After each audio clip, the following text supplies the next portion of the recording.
Hi guys, welcome back to my YouTube channel. In this video, we are going to cover your topic 1.4 which is last topic of your unit first, जिसका नाम है modern approaches. और इसमें हम दो approaches पढ़ने वाले हैं, बिहेवियरलिज्म एंड पोस्ट बिहेवियरलिज्म। और मैं पिछली वीडियो में इनका ओवरव्यू ऑलरेडी दे चुकी हूँ, अप्रोच का मतलब समझा चुकी हूँ। उसके बाद मैंने आपको टाइप्स ऑफ अप्रोचेस समझाई थी और इस वीडियो में हम उन्हीं टाइप्स ऑफ अप्रोचेस में से मॉडर्न अप्रोचेस को कवर करने वाले हैं। So let's begin. देखो, मैंने आपको बताया था वर्ल्ड वॉर 2 हुई थी। कब हुई थी world war 2? From 1939 to 1945। Okay, तो इससे पहले तक किसका डोमिनेशन था? यूरोप का डोमिनेशन था। तो जो हमारी फिलॉसफीज थी या फिर जो हमारी थ्योरीज थी वो किस पे बेस्ड थी? फिलॉसफी पे बेस्ड थी, इंस्टीट्यूशन की स्टडी पे, हिस्ट्री पे बेस्ड थी। तो ये कौन सी अप्रोचेस थी? Traditional approaches. ओके, तो हम ट्रेडिशनल अप्रोचेस ऑलरेडी पढ़कर आ गए हैं और अब हमने पढ़नी है मॉडर्न अप्रोचेस। तो मॉडर्न अप्रोचेस में ये डिफरेंस था कि इसमें किसका डोमिनेशन आ गया था? अमेरिका का domination. Okay, Americans started to dominate. उसके बाद यहाँ पर हम दो तरीके की अप्रोचेस पढ़ने वाले हैं, बिहेवियरलिज्म एंड पोस्ट बिहेवियरलिज्म। तो यहाँ पर दोनों ये जो हमारी अप्रोचेस हैं, दोनों अमेरिकन स्कूल्स ऑफ थॉट है। मतलब कि दोनों का ओरिजिन कहाँ से हुआ है? अमेरिका से हुआ है। और जो अमेरिका के फिलोसोफर्स थे उन्होंने ही हमें ये दोनों अप्रोचेस दी हैं। Coming over to our first approach, behaviouralism. तो बिहेवियरलिज्म में हम पॉलिटिकल साइंस को साइंटिफिक डायरेक्शन देते हैं। पिछली अप्रोचेस में हम क्या कर रहे थे? वहाँ पर सिर्फ फिलॉसफी, इंस्टीट्यूशंस, इन सब चीज़ों की बात कर रहे थे। तो अब हमने किसकी बात करनी है यहाँ पर? साइंस की। जो अमेरिकन्स थे उन्होंने पॉलिटिकल साइंस को साइंस की डायरेक्शन दी, साइंटिफिक स्टडी उसमें इन्वॉल्व की, तो जिसकी वजह से उसमें ह्यूज चेंज आ गया। इसीलिए वो ट्रेडिशनल अप्रोचेस से चेंज होके मॉडर्न या कंटेम्प्रेरी अप्रोचेस बन गई हैं। ठीक है, तो ये कंट्रास्ट करती थी ट्रेडिशनलिस्ट से। जो ट्रेडिशनलिस्ट थे, मतलब कि जो लोग ट्रेडिशनलिस्ट अप्रोच दे रहे थे, उनके साथ इन्होंने कंट्रास्ट करना स्टार्ट किया। मतलब कि उनको क्रिटिसाइज करना स्टार्ट किया और उनके क्रिटिसिज्म के बेसिस पे अपनी थ्योरीज को महान बताना स्टार्ट कर दिया। तो ये जो बिहेवियरलिस्ट वर्ड है ये कहाँ से आया है? ये साइकोलॉजी का टर्म है, जिसका मतलब क्या होता है कि एनालाइज करना डाटा को, किसी भी इंस्टीट्यूशन के, किसी एक इंस्टीट्यूशन के डाटा को एनालाइज करने वाले को हम साइकोलॉजी में बिहेवियरलिस्ट बोलते हैं। और इसी बिहेवियरलिस्ट वर्ड को जब हम पॉलिटिकल साइंस में यूज़ करते हैं तो उसमें इसका क्या मतलब होता है कि ऐसा इंसान जो पॉलिटिकल साइंस में साइंटिफिक स्टडी करे। तो उसके बाद अगर हम देखें ओरिजिन ऑफ बिहेवियरलिज्म, तो ये कहाँ से हुआ था? इनका ओरिजिन हुआ था अमेरिकन यूनिवर्सिटीज़ से। मैंने आपको बताया था जो अमेरिकन फिलोसोफर्स थे उन्होंने हमें ये थ्योरीज दी थी। तो इनका कहाँ से ओरिजिन हुआ होगा? अमेरिकन यूनिवर्सिटीज़ से हुआ होगा। और इसका मेन ओरिजिन जो है वो देखा जाता है यूनिवर्सिटी ऑफ शिकागो। वो भी कब? 1920s में। यहाँ पर जो चार्ल्स मैरियम हैं उन्होंने और उनके जो स्टूडेंट्स थे उन्होंने मिलके American school of thought start किया, जिसमें उन्होंने किसका कंसेप्ट दिया? बिहेवियरलिज्म का। और ये जो चार्ल्स एडवर्ड मरियम है, इनको हम father of the behavioural movement in political science भी बोलते हैं। जो बिहेवियरल मूवमेंट आई है पॉलिटिकल साइंस में वो किन की वजह से आई है? चार्ल्स एडवर्ड मरियम की वजह से आई है और इसीलिए हम इनको फादर भी बोलते हैं। Okay, now coming over to the characteristics of behaviouralism, जिसमें सबसे पहला कैरेक्टरिस्टिक है टारगेट माइक्रो लेवल सिचुएशंस। ये किसको टारगेट करती है? माइक्रो लेवल सिचुएशंस को। पिछले में हमने देखा था कि ये लॉन्ग रन वाली चीज़ों को पढ़ती है, मतलब कि ये मैक्रो लेवल वाली चीज़ों को पढ़ रहे थे। और यहाँ पर ये माइक्रो लेवल सिचुएशंस कि एक इंडिविजुअल पे भी ये फोकस करके कि इससे एक पर्टिकुलर इंसान को क्या फ़ायदे और क्या नुकसान हो सकते हैं, उस पर भी ये फोकस करेगी। ठीक है, उसके बाद आप देखो target questions that could be answered on basis of methods available. ये किन क्वेश्चंस पे टारगेट करता है? उन क्वेश्चंस पे जो कि हम आंसर कर सकते हैं। किन के बेसिस पे? हमारे पास जो मेथड्स पड़े हुए हैं, जो फॉर्मूलाज पड़े हुए हैं, उनके बेसिस पे हम उसको एनालाइज कर पाएँ, ऐसे क्वेश्चंस को वो टारगेट करता है। उसके बाद यहाँ पर मेथडोलॉजी एंड एम्फेरिकल स्टडीज़ होती हैं। मेथड्स को यूज़ किया जाता है और एम्फेरिकल स्टडी, साइंटिफिक स्टडी यहाँ पर होती है। उसके बाद आप देखो रिसर्च बेस्ड इंक्वायरी। तो हम क्या करते हैं यहाँ पर? रिसर्च करते हैं और इंक्वायरी करते हैं, चीज़ों को इंक्वायर करते हैं, जांच पड़ताल पूछताछ करते हैं और फिर रिसर्च करते हैं और फिर जाके हम अपना कंक्लूजन निकालते हैं। उसके बाद आप देखो फोकस ऑन द इंडिविजुअल। ये किस पे फोकस करती है? इंडिविजुअल पे। क्यों? क्योंकि हमने भी पढ़ा कि ये माइक्रो लेवल की स्टडी है, ये स्मॉल लेवल की स्टडी है, ये छोटी छोटी चीज़ों पर भी अपना फोकस रखती है। तो यहाँ पर आप देखो इसके कुछ दो फेमस थिंकर्स या फिर हम बोलें कि जिन्होंने सपोर्ट किया था बिहेवियरलिज्म को, वो हैं, सबसे पहले है लास्की। लास्की ने क्या किया? Influence of A group on individual behaviour. इस चीज़ पे फोकस किया कि जो एक ग्रुप है या फिर हमने कोई इंस्टीट्यूशन बनाया है, उस एक ग्रुप का एक इंडिविजुअल पे क्या फोकस हो रहा है। तो आप देखो इंडिविजुअल की बात हो रही है तो मतलब ये माइक्रो लेवल की बात कर रहे हैं, ठीक है, डेप्थ में जा रहे हैं ये पॉलिटिकल साइंस के। उसके बाद रॉबर्ट ढाल ने क्या बोला? इन्होंने पॉलीआर्की का कंसेप्ट दिया। पॉलीआर्की में पावर का कंसेप्ट, पॉलीआर्की मीन्स कि जहाँ पर बहुत सारे ग्रुप्स हों और बहुत सारे ग्रुप्स आपस में मिलके डोमिनेट कर रहे हों या फिर आपस में मिलके रूल कर रहे हों, उसको हम पॉलीआर्की बोलते हैं। तो यहाँ पर इन्होंने पावर का कंसेप्ट दिया और पॉलीआर्की का कंसेप्ट दिया, ठीक है। Now coming over to characteristics given by David Easton about behaviouralism. Behaviouralism के बारे में डेविड ईस्टन ने कुछ कैरेक्टरिस्टिक्स दिए हैं जिनको कि हमें लर्न करके जाना है। You have to read them and you have to learn them. और कुछ ज़्यादा टफ नहीं है ये, मैं जस्ट आपको बताऊंगी, just listen to me carefully, आपको ये अपने आप दिमाग में बैठ जाएंगे। सबसे पहले रेगुलरिटीज़। तो इन्होंने कहा कि बिहेवियरलिज्म में जब भी हम किसी चीज़ को पढ़ रहे हैं, सबसे पहले हमें क्या करना है? रेगुलरिटी रखनी है, मतलब कि उसको यूनिफॉर्म वे में चलाना है। एक पर्टिकुलर वे होता है किसी चीज़ को पढ़ने का, या एक पर्टिकुलर मेथड होता है, पर्टिकुलर यूनिफॉर्मिटी होती है, पहले ये फिर वो। तो उस यूनिफॉर्मिटी में, उस एक ही वे में हमें उसको पढ़ना है। आप उसको अप डाउन नहीं कर सकते हो, ठीक है। Maintain the uniformity.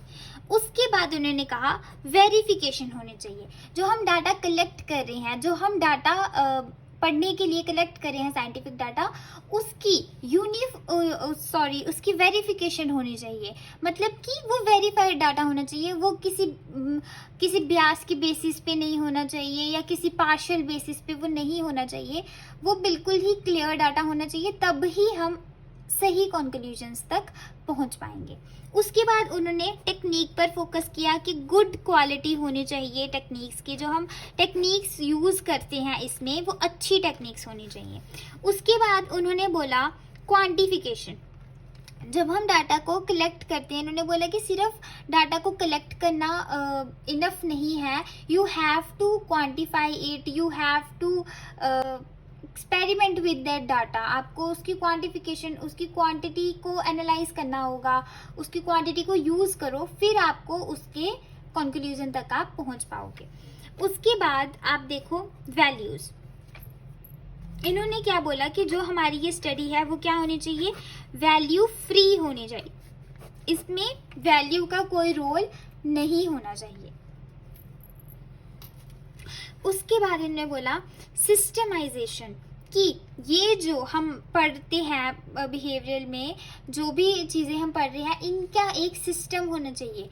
इसका हम सिस्टम नहीं तोड़ सकते हैं। जो एक सिस्टमैटिक वे में चीज़ें चल रही हैं, उनको उसी सिस्टम में हमें पढ़ना है।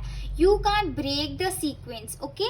तो ये हो गया सिस्टम। उसके बाद इन्होंने बोला pure science.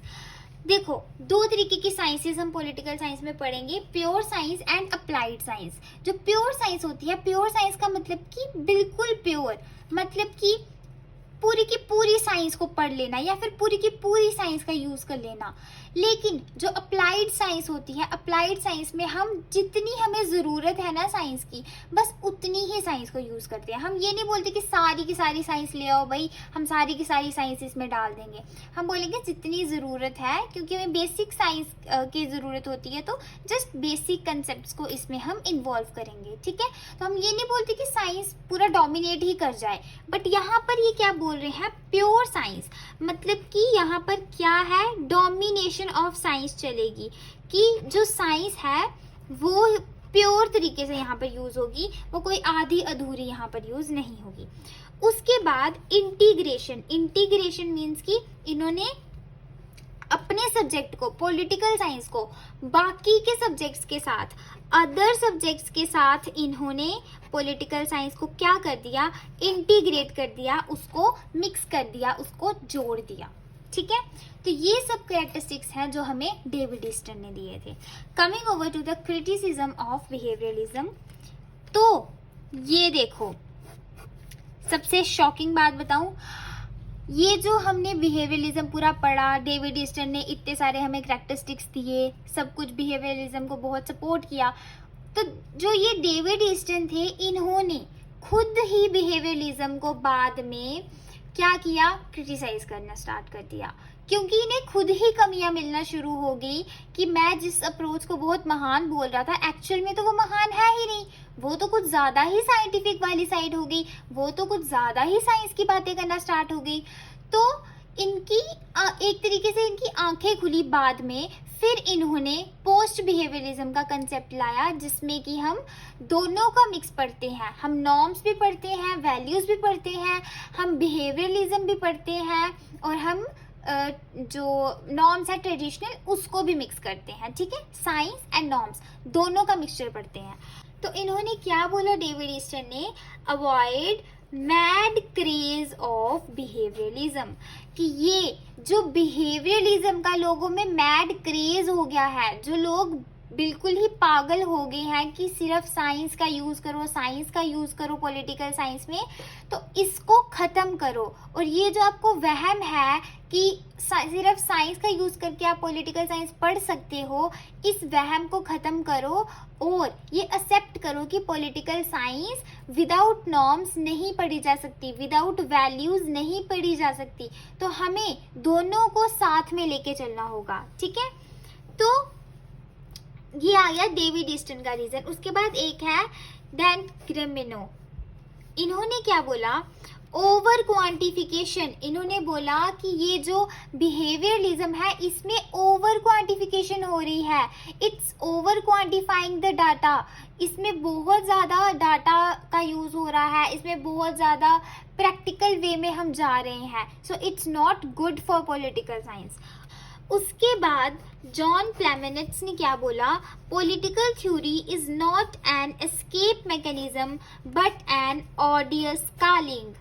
What does this mean? This quite means कि जो पॉलिटिकल थ्योरी है वो एक ऐसी थ्योरी है, वो एक लाइफ की रियलिटी है, उससे हम बच नहीं सकते हैं, उससे हम खुद को नहीं छुपा सकते हैं। आप लोग साइंस के पीछे छुप के पॉलिटिकल थ्योरी को पढ़ना आपने बंद कर दिया, उससे आप छुप गए, लेकिन आप उससे एस्केप नहीं कर सकते हो, आपको वो पढ़नी ही पढ़नी पड़ेगी, चाहे आप उससे कितना भी बच लो, चाहे आप उससे कितना भी एस्केप कर लो। It is reality of political science, वो पॉलिटिकल साइंस का बहुत इम्पॉर्टेंट पार्ट है and you can't deny it. Okay, so this is what John Plamenet said. Coming over to post behavioralism, जिसमें मैंने आपको बताया कि डेविड ईस्टन ने बिहेवियरलिज्म को क्रिटिसाइज करने के बाद पोस्ट बिहेवियरलिज्म का कंसेप्ट दिया था। तो इन्होंने किस चीज़ का कंसेप्ट हमें दिया, कार्डियो ऑफ रेलिवेंस, जिसमें इन्होंने क्या बोला, avoid mad craze of behaviourism. जो मैंने आपको बता दिया कि उन्होंने क्या बोला कि ये जो बिहेवियरलिज्म का आपको मैड क्रेज हो गया है, पागलपन हो गया है कि सिर्फ साइंस के बेसिस पे पढ़ेंगे तो इसको ख़त्म करो और एक्सेप्ट करो कि हमें नॉर्म्स और वैल्यूज़ को भी इसमें ऐड करना है। तो इसमें इन्होंने क्या बोला कि लिमिटेड साइंस का हम इसमें यूज़ करेंगे। साइंस का यूज़ तो होगा, बट जो हम प्योर साइंस का इसमें यूज़ कर रहे थे, we will use applied science, जितनी की हमें ज़रूरत है, that can be applied. Okay, उसके बाद